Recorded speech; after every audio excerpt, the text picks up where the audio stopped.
Muy buenas noches, estimados compañeros y profesora. Mi nombre es Jorge Andrés Sánchez y esta es mi participación en el foro de introducción a la educación y pedagogía perteneciente a la especialización en herramientas virtuales para la educación de la Universidad Politécnico Gran Colombiano. Primero, es decir que esta es mi participación en el dicho foro en donde se plantean las relaciones entre el concepto de educación y el concepto de pedagogía, qué elementos diferenciales tiene, cuáles son los enlaces o cuáles son los vasos comunicantes que pueden tener estos dos conceptos y qué relación puede tener con el contexto, con nuestro trabajo diario como docentes. Quisiera partir primero del concepto eh, que está expresado en la ley número 115 de 1994, la ley de educación, que de alguna manera nos enuncia de qué manera está expresada el concepto de educación en dicha ley. Para dicha ley dice que la educación es un proceso de formación permanente, personal, cultural y social que se fundamenta en una concepción integral de la persona humana. Me parece bien importante el concepto que está esgrimiendo la ley porque nos permite dar una visión bastante amplia acerca de lo que puede ser la educación y de qué manera debe ser entendida en el marco no solo de la legislación colombiana, sino también en el diario vivir de todos. ¿Sí?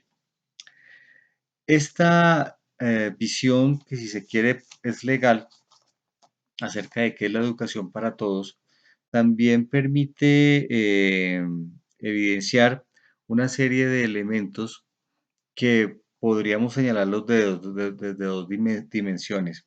Una que es como la expresión de conocimientos y saberes específicos, ¿sí? Que es como la educación, si se quiere, formal. Y la otra que tiene que ver más con el contexto, es decir, la educación según enmarcada según el tiempo y el espacio y las circunstancias por las cuales se da. Entonces, miren compañeros que el fenómeno de la educación o el fenómeno educativo no puede estar desligado del contexto en el cual se lleva a cabo, ¿sí? Y además en el marco normativo y en el marco pedagógico en el cual se da este fenómeno educativo, para lo cual es completamente incluyente dependiendo de los diferentes saberes a los cuales puede estar sujeto el ser humano. Y cuando estamos hablando de los diferentes saberes, podemos hablar acerca de las diferentes condiciones, ¿cierto?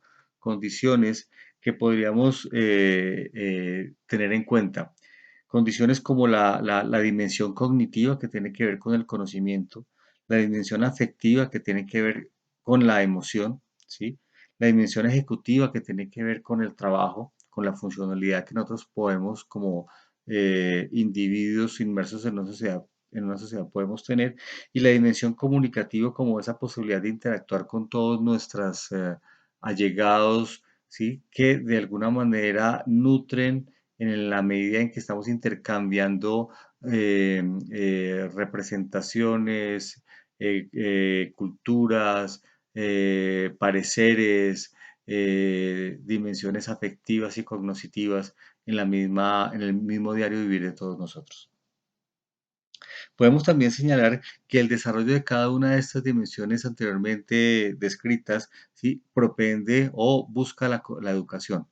La educación busca precisamente el desarrollo de cada una de esas dimensiones y está enmarcado en los diferentes tipos de educación que también señalan las personas que precisamente han estudiado acerca del tema, que determinan un primer tipo de educación que es la educación formal, un segundo tipo de educación que es la educación no formal y tercero la educación informal.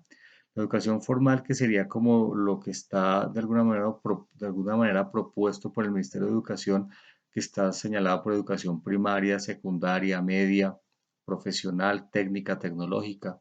La educación no formal que tiene que ver más con la educación para la vida, la educación circunscrita a diplomados, talleres, cursos, seminarios, y la educación informal, que es aquella que tenemos nosotros en el diario vivir, ¿sí? Que es aquella que aprendemos nosotros por cultura, que aquella que se desprende de la misma interacción social. Esos serían como los diferentes tipos de educación que están enmarcados por por las personas que han estudiado este campo de la educación. Y esto ligado con el concepto de pedagogía, y pedagogía entendida como generar estrategias, ¿sí? Para la investigación y reconocimiento de diferentes metodologías que permitan que a través de la educación puedan interpretar la realidad. O sea que cuando estamos hablando de pedagogía es el marco general y la educación es el marco específico. La pedagogía es aquella encargada de eh, plantear, planear currículos, plantear programas académicos, proponer programas académicos para que las personas se puedan educar, ¿cierto? Y con esto me parece muy interesante contarles a ustedes que alguna vez estuve inmerso en un comité de currículo de un programa académico en donde se buscaba y se entendía que los primeros semestres de ese programa académico se buscaban unas materias que fueran mucho más básicas, si se quiere, ¿sí? Mientras que los últimos semestres encontramos materias que eran mucho más profesionales, en donde al comienzo del programa académico los estudiantes tenían la posibilidad de eh, potencializar habilidades que tenían que ver con la redacción, con las matemáticas, con la economía, con la psicología, la sociología, y en las materias finales del semestre ya tenían que ver con prácticas que tenían que ver más con su carrera, por ejemplo, contaduría, administración, informática, que ya tenían que ver más es con el uso, ¿cierto? De esas habilidades y de esas competencias en su desarrollo profesional. Entonces, esos es como los elementos que queríamos señalar, ¿sí? Acerca del ser y el hacer. En cuanto que el ser es como esa planeación pedagógica que se quiere de qué tipo de profesional quiero, ¿cierto? Y el hacer sería como esa propuesta educativa en donde yo quiero a través de una materia específica brindarle al estudiante una serie de competencias que le sirvan a este mismo estudiante a eh, defenderse en la vida. Esa es mi participación, espero que les guste y muchas gracias por la atención.